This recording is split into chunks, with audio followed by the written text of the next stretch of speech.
Hi, I'm Nan Ross. Did you know that 1 in 16 black men and 1 in 30 black women will be diagnosed with the HIV infection? When was the last time you were tested?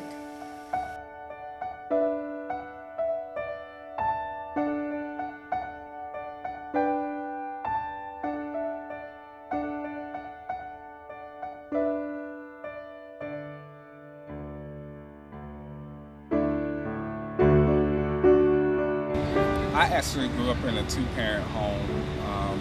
I think it was like between 1995. I was actually taken away from my parents. I have two brothers and a twin sister. It was actually a Caucasian lady. She came to the house with some cops, and I actually didn't know what was going on because I believe I was like between 4 and 5 years old, and it was like I didn't understand. How could this be?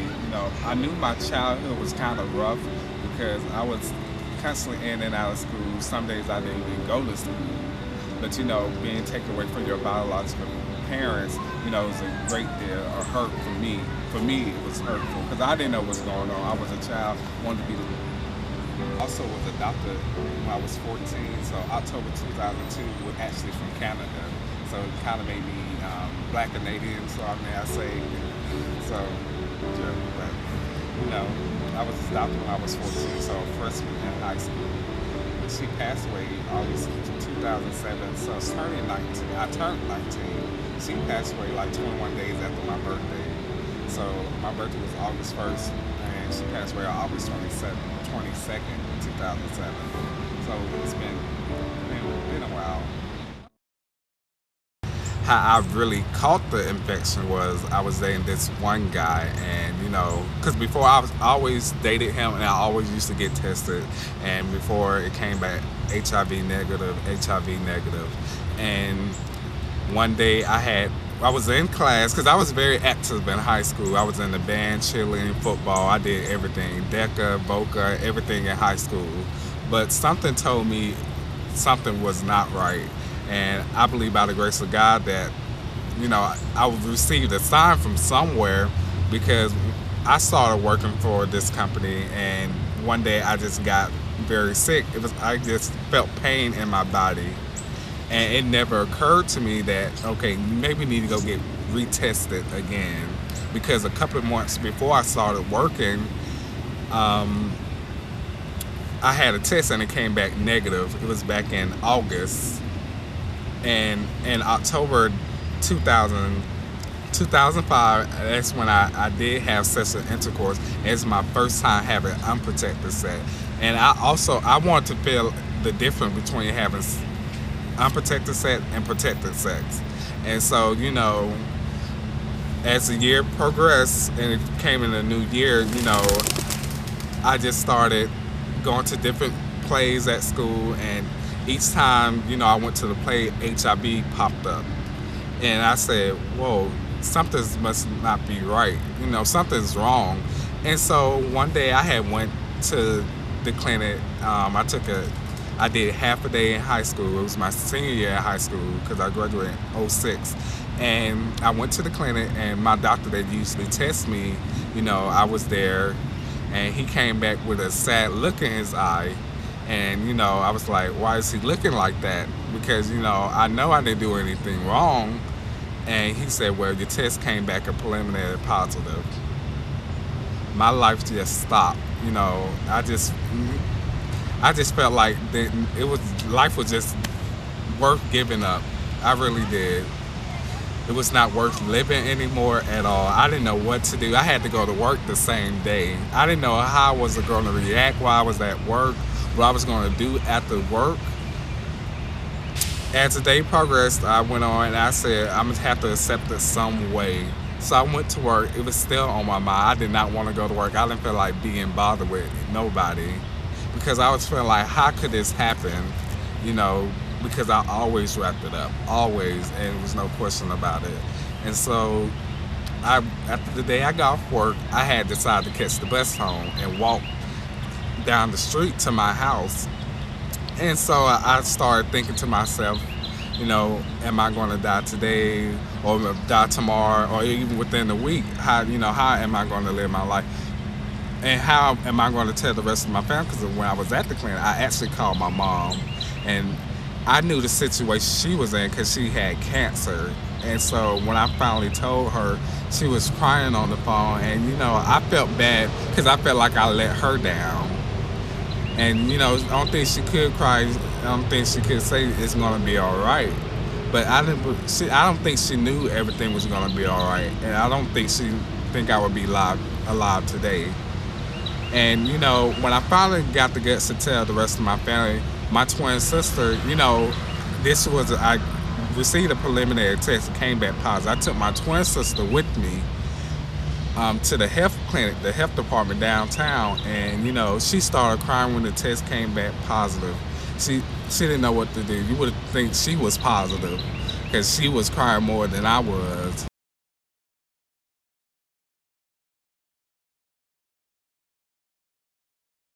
Some teachers looked up to me, and I talked to one teacher, and he actually had HIV, and he said it's not a death sentence anymore.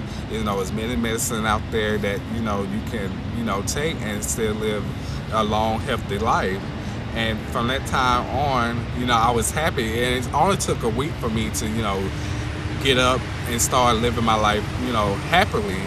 My sister compared to one of those commercials that you see on the beach, like on television, people have herpes, they run on the beach happy. And I thought it was so sweet because I knew the life wasn't over, because I said, if I die today, I'm going to die with my dignity, and I'm going to be happy for the rest of my life. And if I can help somebody else get to where I was standing, be happy, then that's what I'm going to do. So, I just decided to live my life.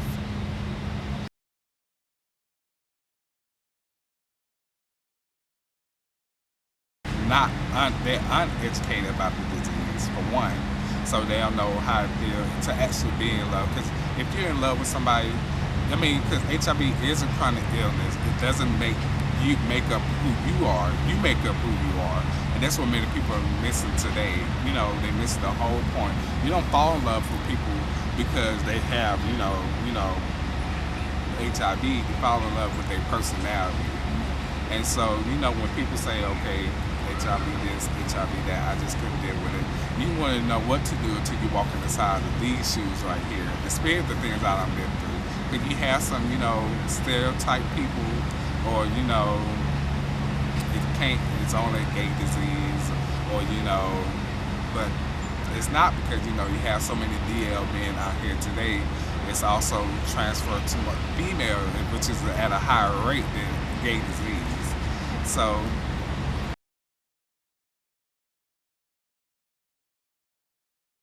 don't think you are invincible.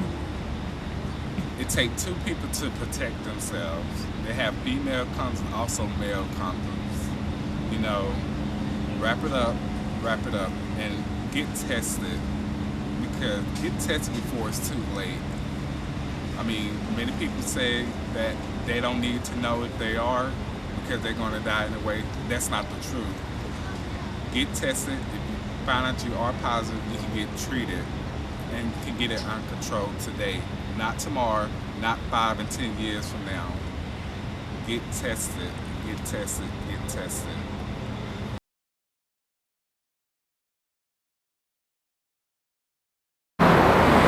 Hi, I'm Nan Ross, and I am standing in front of AIDS Atlanta, a non-profit organization that provides educational programs and support services for people living with HIV. Now, AIDS Atlanta is proven to be the leader in fighting the AIDS epidemic here in Atlanta, but they're also known and have grown to be one of the largest, most comprehensive AIDS services organization in the Southeast. And today we're going to have a chance to talk with them. So come along.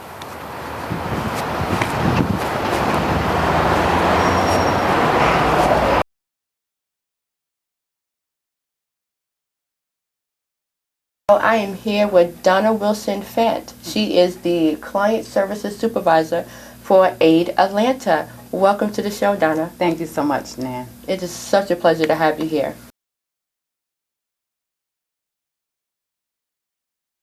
So Donna, tell us a little bit more about AIDS Atlanta. Sure. AIDS Atlanta is a AIDS service organization, and it started back in 1982 when a group of volunteers got together to address the devastation that was happening when people were dying from AIDS. Since then, AIDS Atlanta has now 99 employees, and we have several departments. And the department that I work in is the Department of Client Services, which is the largest department within AIDS Atlanta.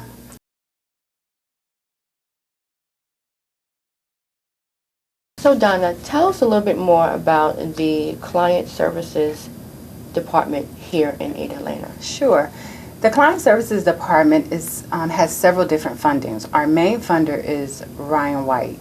And that funding, there's an eligibility criteria for members to receive services.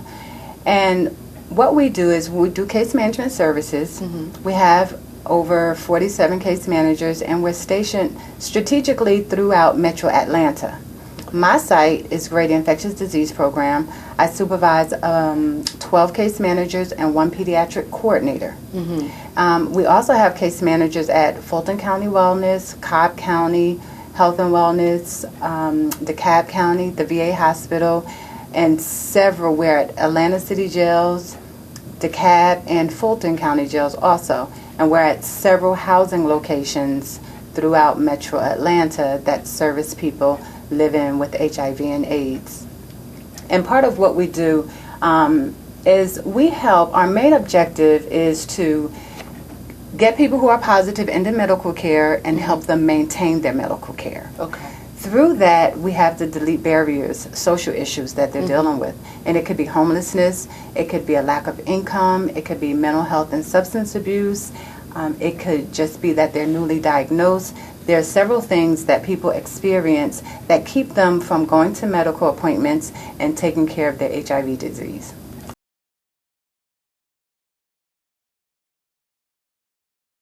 Okay, so if someone that is living with HIV or HIV positive, how can they receive some of the services provided by case management? Okay, so if someone who's HIV positive wanted to get linked to case management services, they can either come to AIDS Atlanta or they can call AIDS Atlanta.